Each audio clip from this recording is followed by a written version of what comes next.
میری بات بہت دھیان سے سننا بھائی. تو یہ اپنے کسی تجارتی کام سے جا رہے ہیں، وہ اپنا تجارتی کام بھی کر لیں گے اور جماعتیں بھی جڑ جائیں گے. میں نے کہا نہیں بھائی، اس میں تو میں ان کو جوڑنے کا نہیں. یہ اپنا تجارتی کام کریں، جا کے کریں. جب بھی واپس آ جائیں گے تجارتی کام کر کے، فارغ ہو جائیں گے اس سے، پھر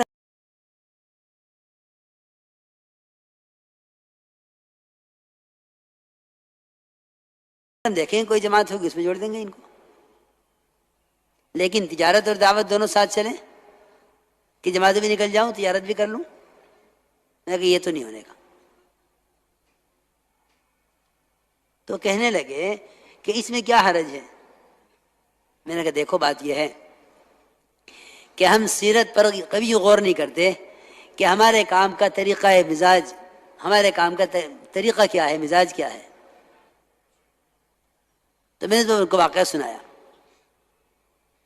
کہ عمر رضی اللہ تعالیٰ عنہ نے اپنے ساتھی سے یہ فرمایا کہ جو شخص اللہ کے راستے میں نکلے، اللہ کے کلمے کو بلند کرنے کے لیے، اللہ کے دین کو پھیلانے کے لیے، اور پھر وہ شخص غیروں کے ہاتھوں قتل کر دیا جاوے، تو تم اس کو شہید مت کہو. سچی عرض کیا مومنین، ایک آدمی اللہ کے راستے میں نکلا ہے، ایک آدمی اللہ کے راستے میں نکلا ہے اللہ کے کلمے کو بلند کرنے کے لیے، اللہ کے دین کو پھیلانے کے لیے، پھر وہ شہید کر دیا گیا. اس کی شہادت میں کیا شک ہے؟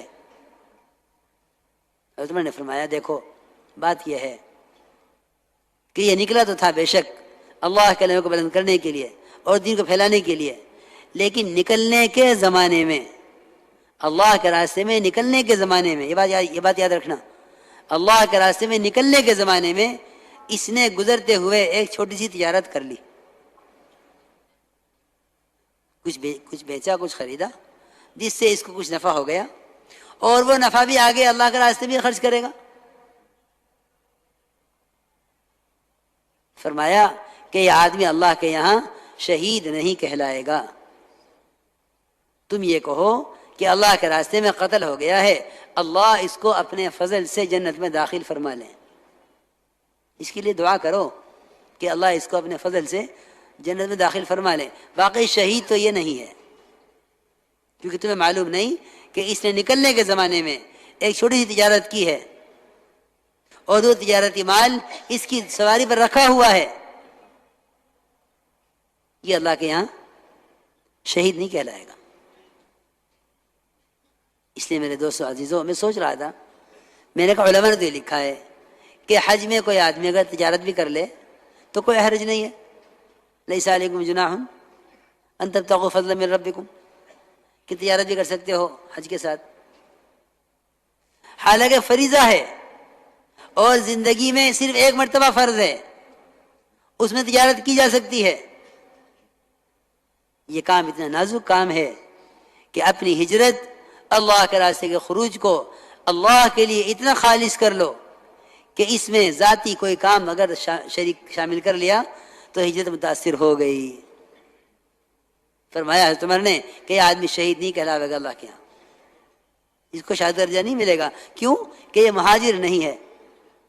مہاجر تو صرف اس کو کہتے ہیں جس کے نکلنے کی کوئی غرض نہیں سوائے اللہ کے کلمے کو بلند کرنے اور اللہ کے دین کو پھیلانے کے، اس کے علاوہ کسی چیز کا بھی ارادہ نہ کرے. کہ ایک صحابی نے عرض کیا کہ یا رسول اللہ، میں اللہ کے راستے میں نکلنا چاہتا ہوں کہ اس لیے نکلتا ہوں مجھے ایک تیر مل جاوے. آپ نے فرمایا تیرے لیے اللہ کے راستے میں نکل کر اس تیر کے سوا دنیا اور آخرت میں کچھ نہیں ہے. اس تیر کے سوا اور کچھ نہیں ہے. اس لیے میرے دوستو بزرگوں عزیزوں، اسے کہتے ہیں استخلاص، کہ اس راستے میں اللہ کے ہو کر، اللہ کے کام کے ہو کر نکلیں. کیونکہ اپنی اغراض کو خروج کے وقت میں شامل کر لینا یہ ہجرت کے ثواب کو ختم کر دیتا ہے اور شہادت کے درجے سے روک دیتا ہے. اس میں حضرت عمر کا واقعہ سنایا ہے. اس لیے ہمیں ان نیتوں کے ساتھ اس محنت کو کرنا ہے کہ اپنی نیتوں کو خالص رکھو، نیتوں کو خالص رکھو. کیونکہ دیکھو بھائی دوستو، بات یہ ہے کہ کارنامے تو لوگ بڑے بڑے کرتے ہیں، کیونکہ حسن خاتمہ کہ حسن خاتمہ جو ہے وہ صرف حسن عمل پر نہیں ہے، بلکہ حسن نیت بھی شرط ہے. حسن نیت، حسن عمل، یہ دونوں چیزیں ہوں حسن خاتمہ، تو پھر حسن خاتمے کی امید کی جا سکتی ہے. ورنہ یہ بات نہیں ہے کہ ایک آدمی نے بڑا اچھا کام کیا ہے تو اب اس کے ایسے اچھے عمل کی وجہ سے اس کا خاتمہ جو ہے، اس کا خاتمہ بھی اچھا ہو جاوے. دیکھو میری بات دھیان سے سننا بھائی، بڑے بڑے کارنامے لوگ انجام دیتے ہیں، بڑے بڑے کارنامے انجام دیتے ہیں لوگ دنیا میں، زندگی کے دنیا کے تمام شعبوں میں، حکومت میں، تجارت میں، زراعت میں، دعوت اور تبلیغ میں، جتنے بھی شعبے ہیں لوگ اس میں بڑے بڑے کارنامے انجام دیتے ہیں. وہ کیا ہوتے ہیں کہ جی ہم نے فلاں کام، فلاں کی یہ مدد کی ہے، ہم نے فلاں کام میں یہ کارنامہ انجام دیا ہے. لیکن یہ بات یاد رکھنا ہمیشہ کہ حسن خاتمہ حسن نیت پر ہوگا، محض حسن عمل پر نہیں ہوگا. اس پر میں آپ کو واقعہ سناتا ہوں. صحابہ کرام کا مقابلہ تھا مشرکین کے ساتھ. ایک طرف صحابہ کی فوج، ایک طرف مشرکین. صحابہ فرماتے ہیں اچانک ہم نے دیکھا کہ ہمارے درمیان میں ایک آدمی، اور وہ اتنا زبردست حملہ کرتا تھا مشرکین پر کہ ایک ہی حملے میں اس نے 7-8 مشرکین کو قتل کر دیا. صحابہ فرماتے ہیں ہم حیران ہو گئے کہ یہ آدمی کون ہے. چنانچہ اس آدمی کی وجہ سے، قزمان اس کا نام تھا، قزمان کی وجہ سے صحابہ کو فتح ہو گئی اور مشرکین کو شکست ہو گئی. صحابہ حیران تھے. پھر یہ جنگ کا میدان صاف ہو گیا، مشرکین چلے گئے، بھاگ گئے، فتح صحابہ کو ہو گئی. تو یہ قزمان کیونکہ زخم بہت آ گئے تھے تو ایک طرف پڑے ہوئے تھے میدان میں. سارے صحابہ جمع ہو گئے ان پر اور کہنے قزمان تمہارے لیے بڑی خوشخبری ہے، آج تم نے کمال کر دیے، تمہاری وجہ سے ہمیں فتح ہو گئی. قزمان نے کہا مجھے کہیں کی خوشخبری سنا رہے ہو؟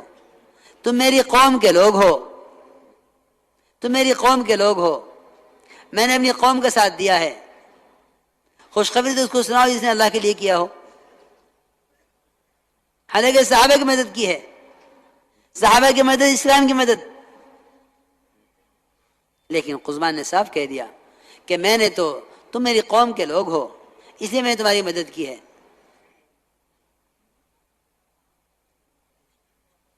پھر روایت میں ہے کہ قزمان کے زخموں کی تکلیف زیادہ بڑھی تو قزمان نے ان زخموں کی تکلیف کو برداشت نہ کرنے کی وجہ سے ایک تیر نکالا اپنے ترکش میں سے اور اپنے آپ کو اپنے ہاتھ سے قتل کیا، خودکشی کی.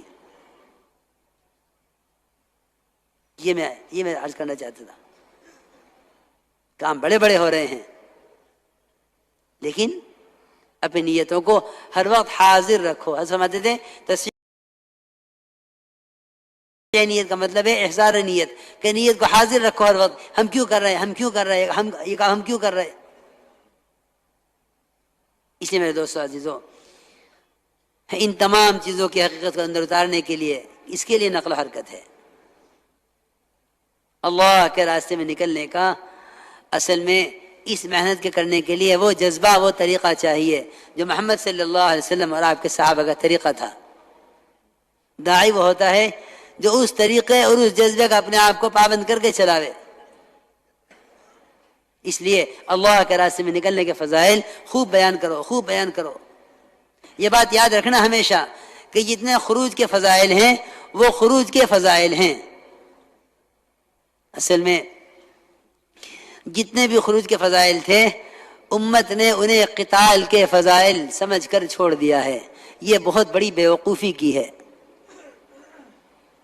امت کے اندر جو ٹھہراؤ آیا ہے، جو جمود آیا ہے، اللہ کے راستے پھرنے کا جو جذبہ ختم ہوا ہے، وہ صرف اس لیے کہ یوں سمجھتے ہیں کہ یہ ساری آیتیں روایتیں قتال کے لیے ہیں، حالانکہ قتال انتہائی جہاد ہے.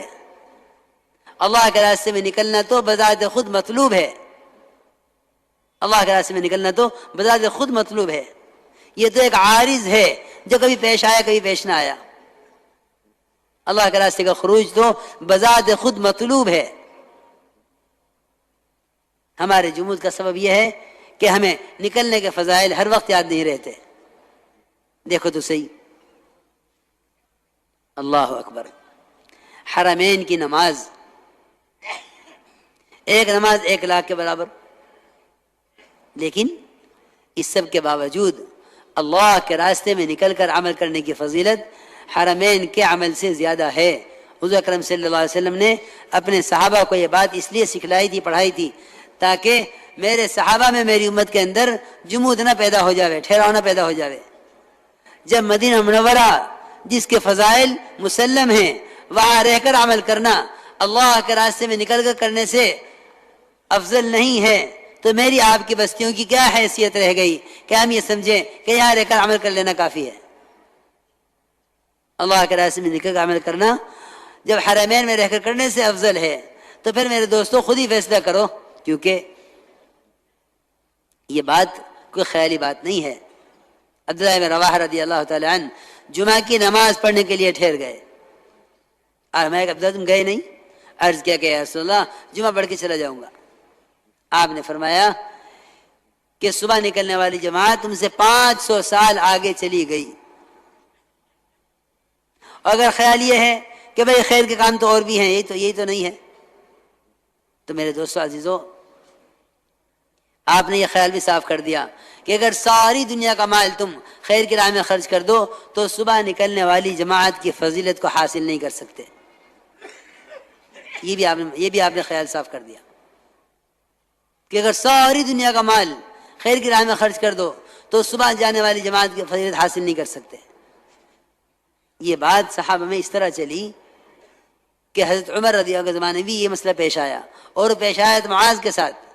حضرت معاذ رضی اللہ تعالی عنہ جو سارے صحابہ میں سب سے بڑے مفتی، وہ ٹھہر گئے جمعہ کی نماز پڑھنے کے لیے اور جماعت روانہ ہو گئی. حضرت عمر نے پوچھا معاذ تم گئے نہیں؟ عرض کیا کہ جمعہ پڑھ کے چلا جاؤں گا. آپ نے فرمایا، حضرت عمر نے فرمایا کہ معاذ کیا تم بھول گئے اللہ کے نبی نے کیا فرمایا تھا عبداللہ بن رواحہ سے؟ اس لیے میرے دوستو عزیزوں، یہ بات صحابہ سے صحابہ میں منتقل ہوتی ہوئی آ رہی تھی، لیکن افسوس کی بات یہ ہے کہ اس زمانے میں امت کے درمیان سے اللہ کے راستے کے خروج کے فضائل ختم ہو گئے، اور خروج کے فضائل کو ایسی چیز پر محمول کر دیا جو کبھی پائے جائے کبھی پائی نہ جاوے، جو ہر حال میں موجود نہیں ہے، اس پر عارض پر مستقل کے فضائل کو محمول کر دیا، عارض پر محمول کر دیا ہے مستقل کے فضائل کو، حالانکہ نکلنے کے مستقل فضائل ہیں. اس لیے میرے دوستو عزیزو، خوب فضائل ایسا نکلنے کا مزاج بنایا کہ رات کی جماعت بن گئی. صحابہ نے عرض کیا کہ یا رسول اللہ ابھی جاویں صبح کو چلے جاویں؟ آپ نے فرمایا کیا تم جنت کے باغوں میں رات گزارنا نہیں چاہتے؟ میاں جی محراب صاحب ہمیں سنانے لگے رحمۃ اللہ علیہ کہ جماعت بن کے بیٹھی ہوئی تھی، حضرت تشریف لائے اندر سے کہ تم گئے نہیں؟ حضرت نے فرمایا، ساتھی نے کہا حضرت تو رات ہو گئی صبح نکل جائیں گے. حضرت نے فرمایا کیوں جنت کے باغوں میں رات نہیں گزارنا چاہتے؟ پھر صحابہ کی بات نقل کر کے فرمایا کہ جو اللہ کے راستے میں ہے وہ جنت کے باغوں میں ہے، جو اللہ کے راستے میں ہے وہ جنت کے باغوں میں ہے. ہمیں اس کا اتنا استحضار دھیان رکھنا پڑے گا. یہ تو بھائی دوستو کیا بتاؤں، یہ جو کہتے ہیں نا جی 3 دن نہیں لگ رہے، چلا نہیں لگ رہا، سب اس لیے ہے کہ ابھی تک ہمارا جذبہ صحابہ والا جذبہ نہیں ہے. ورنہ دوستو عزیزو، اللہ کے راستے میں نکلنے میں، اللہ کے راستے کے خروج میں کمی کا آنا، جب تک امت اس کو جرم نہیں سمجھے گی اس وقت تک نقل و حرکت کا حق ادا نہیں ہوگا۔ آپ کیوں نہیں یاد کرتے کعب بن مالک کے واقعے کو؟ سارے غزوات میں شریک ہوئے، صرف غزوہ تبوک میں نہیں گئے، صرف تبوک میں نہیں گئے۔ بھیا ہر سال نکلتے ہیں، اگر اس سال نہیں نکلتے تو کون سی بڑی بات ہو گئی؟ ہمارے دل کا اندر کا یہ وجدان ہونا چاہیے، اللہ کے راستے کے نقل و حرکت میں کمی آنا اللہ کے تعلق میں کمی پیدا کرے گا۔ ایک گشت کا چھوٹ جانا اگلی نماز پر اثر ڈالے گا، تعلیم حلقوں میں نہ بیٹھنا احتساب میں کمی کرے گا، اس کا ہمیں یقین ہو۔ اعمال دعوت کے چھوٹ جانے سے اس طرح ایمان اور اعمال میں ضعف محسوس ہو جس طرح ایک وقت کھانا نہ کھانے سے جسمانی ضعف محسوس ہوتا ہے۔ یہ اس کام سے مناسبت کا تقاضا ہے۔ اس لیے کعب بن مالک کے واقعے کو اتنا لمبا کیا، 50 راتیں گزر گئیں، آپ سلام کلام نہیں کر رہے۔ حضرت فرماتے تھے اس واقعے کا مقصد قیامت تک امت کو اللہ کے راستے کی نقل و حرکت کی اہمیت بتانا تھا کہ اللہ کے راستے خروج کی کیا اہمیت ہے۔ اس لیے میرے دوستو عزیزو، جتنے بھی فضائل ہیں وہ نفس خروج کے فضائل ہیں کہ اللہ کے راستے کی نقل اور پھر اس پر فضائل خوب بیان کرو کہ کیونکہ پیدل جماعتوں سے بڑھ کر تو اللہ کے غصے کو ٹھنڈا کرنے والا کوئی عمل نہیں ہے۔ 2 عمل ہیں حدیثوں میں جو ملتے ہیں اللہ کے غصے کو ٹھنڈا کرنے والے، ایک پیدل جماعتوں کی نقل و حرکت اور ایک مساجد کا اعمال سے آباد رکھنا۔ کہ حدیث میں آتا ہے کہ جو عذاب اللہ کے یہاں سے آنا مقدر ہو چکا ہوتا ہے وہ مسجد کے آباد کرنے والے کی وجہ سے ٹال دیا جاتا ہے، اور اللہ کے راستے کا پیدل چلنا جہنم کی آگ کو حرام کر دیتا ہے، جو اللہ کے غصے کا سب سے بڑا موقع ہے۔ تو جو اللہ کے غصے کے مظاہر دنیا میں ہیں فسادات اور حالات کی شکل میں، کیا پیدل نقل و حرکت سے اللہ کا غصہ ٹھنڈا نہیں ہوگا؟ خوب فضائل بیان کیا کرو کہ اللہ کے راستے پیدل چلنے پر جو غبار اڑے گا، اتنا مشک ہر چلنے والے کو قیامت میں دیا جاوے گا، اور اللہ کے راستے میں پیدل چلنے میں غبار اور جہنم کا دھواں ایک پیٹ میں جمع نہیں ہو سکتے۔ یہ فضائل خوب بیان کرو، خوب بیان کرو۔ یعنی یہ تو اصل میں جب تک ہمارے اپنے اندر میں تقاضا نکلنے کا نہیں ہوگا نا، باہر کی تشکیلیں کسی کو نہیں نکال سکتی، اور اگر کسی کے نکالنے سے نکل گئے تو کیا نکلنے کا مزہ ہے؟ اگر کسی کے نکالنے سے نکلے تو نکلنے کا کیا مزہ؟ جب تک خود ذاتی طور پر کام کو کام سمجھ کر اپنے آپ کو اللہ کے ہاں قبول نہ کرواوے۔ حضرت فرماتے تھے جو اپنے دنیاوی تقاضوں کو سامنے رکھ کر اس راستے میں نکلنے کا نظم بنائیں گے، ان کی ذاتی زندگیوں میں تو چاہے دین آ جائے، لیکن ایسے لوگوں سے دنیا میں کوئی دینی انقلاب نہیں آ سکتا۔ اس لیے صحابہ کرام والا جذبہ اور صحابہ کرام والا طریقہ درکار ہے، مقامی کام میں بھی، اللہ کے راستے میں نکل کر بھی۔ فرمایا بھائی انشاءاللہ اس کے لیے سب تیار ہے نا؟ جو باتیں عرض کی ہیں ان باتوں کو اچھی طرح یاد رکھیں، جو میں نے عرض کیا تھا شروع میں کہ بھائی اب مسجدوں کو آباد اس طرح کرو کہ ملاقاتیں کر کے لوگوں کو ایمان کے حلقوں میں لا کر جوڑا کرو مسجدوں میں۔ ہمیں کیونکہ سیرت میں یہی ملتا ہے، تو دیکھو حیات الصحابہ میں حضرت نے ایمان کے مجالس کا تذکرہ کیا ہے حیات الصحابہ کے شروع میں، اس کو دھیان سے پڑھ لیجو، اس میں اسی طرح لکھا ہوا ہے۔ انشاءاللہ اسی طرح کریں گے نا انشاءاللہ۔ ہمت کر کے فرماؤ، جتنے علماء ہیں وہ تو سال سال کے لیے کھڑے ہو جاویں، ابھی تشریف رکھے، سال سال کے لیے کہیں جا رہی اسی کو سن لو، بیرون کے لیے تشریف رکھے، بیٹھے ابھی بیٹھے رہے۔